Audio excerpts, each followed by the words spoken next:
Welcome to Emotions and Stories. Not every gift is a blessing. Sometimes a gift can become very dangerous for your life. And the worst thing is that you don't even realize this when you receive that gift. Our today's story is about one such gift. So let's begin today's story, The House on the Hill. The wind pressed against the old house, sighing through the narrow gaps in the windows as if the house itself exhaled with weariness. It had been empty for nearly 3 decades, but tonight a pale light flickered behind the heavy curtains of the upstairs window. The house belonged to no one now, officially. It had passed from one distant relative to another, none of whom had the will to occupy it.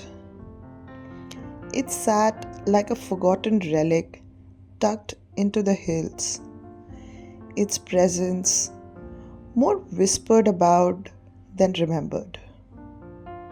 But to Alice, it was a sanctuary, or so it seemed.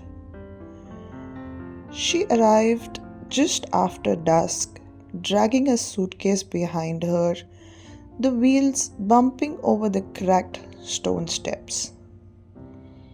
She had inherited the house after the sudden death of her distant uncle, a man she barely knew.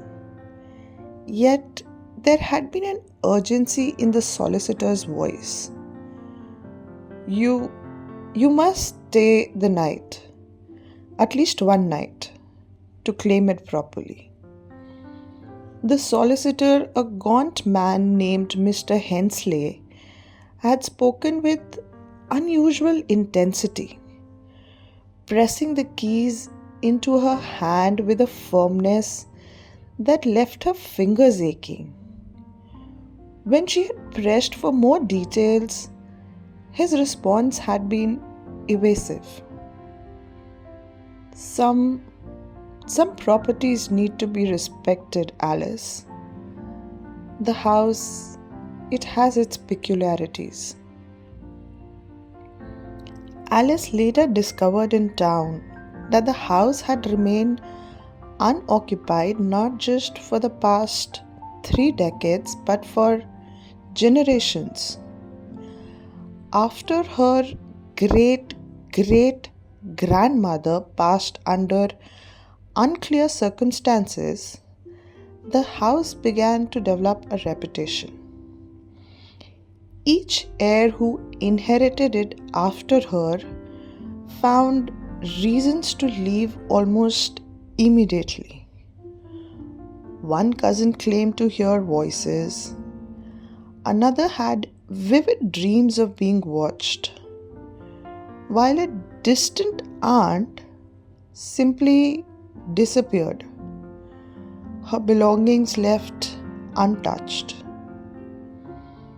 The townspeople had their own theories. Some believe a tragedy rooted deep in the home's foundation kept it restless.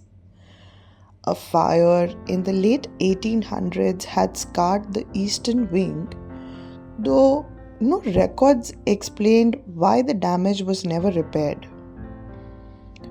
Whispers hinted at the loss of a child during that fire, a loss so profound it left a mark not only on the house but on the very air inside it. The words felt like an echo now, heavy but dull. So she stayed. The house felt unused but not quite abandoned.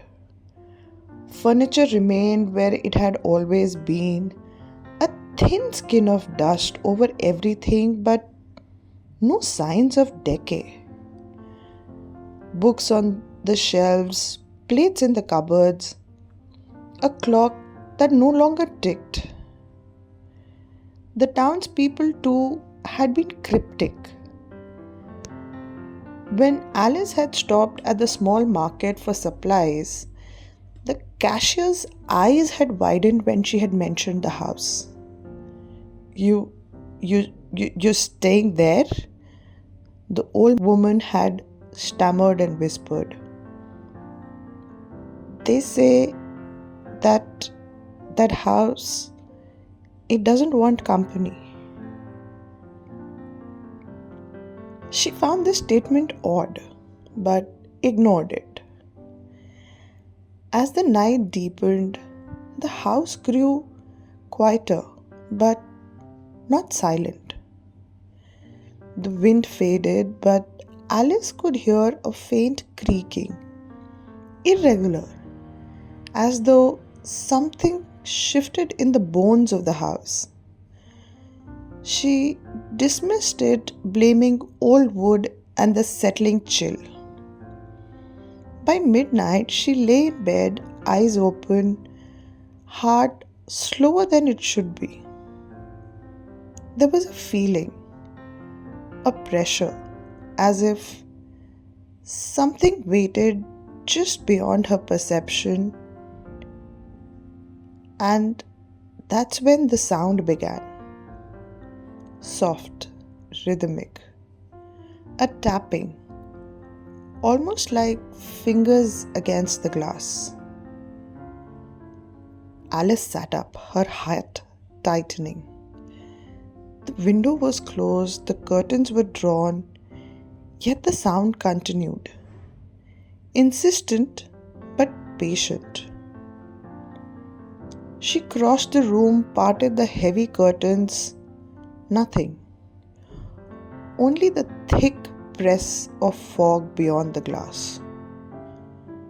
She turned back towards the bed, and that's when she saw it. A shape in the mirror. Not her reflection, but something behind her.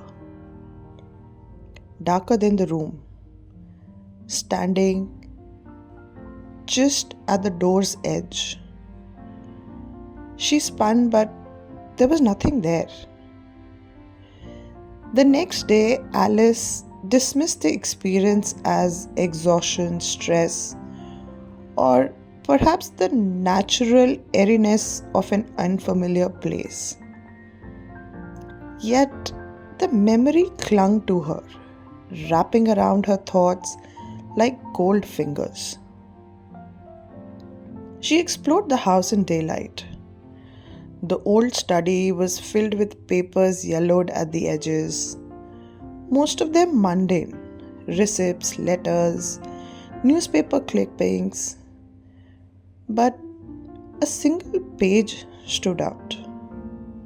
A sketch, rough and uneven,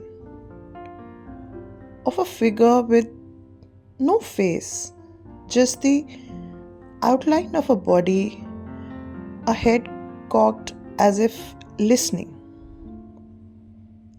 The sound returned that night. Not tapping now, scraping. A slow drag against the floorboards. It came from the hallway this time. Alice felt it before she heard it. The sense of something pressing close, just on the other side of the door. She did not open it, but she did not sleep either. A few days passed. The noise never stopped, only shifted. Sometimes the whisper of movement just beyond the stairwell. Sometimes the sharp crack of wood, as if something had moved, something that shouldn't be moving. The mirror remained untouched. Alice had draped a cloth over it, unable to bear the way the glass seemed to distort, just slightly, as if its surface were deeper than it should be. But it was the photograph that finally broke her resolve.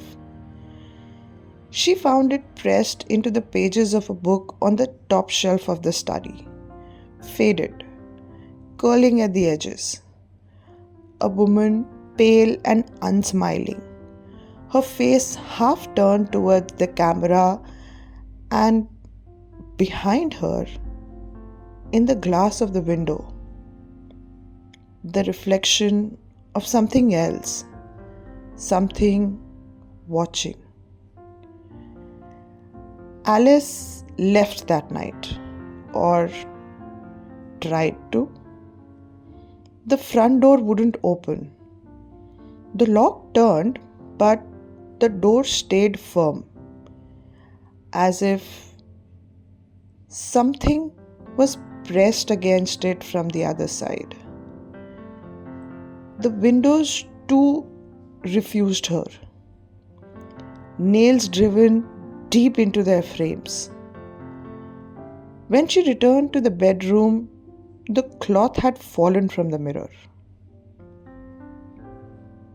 She stood there for a long time, waiting for the reflection to shift. And it did.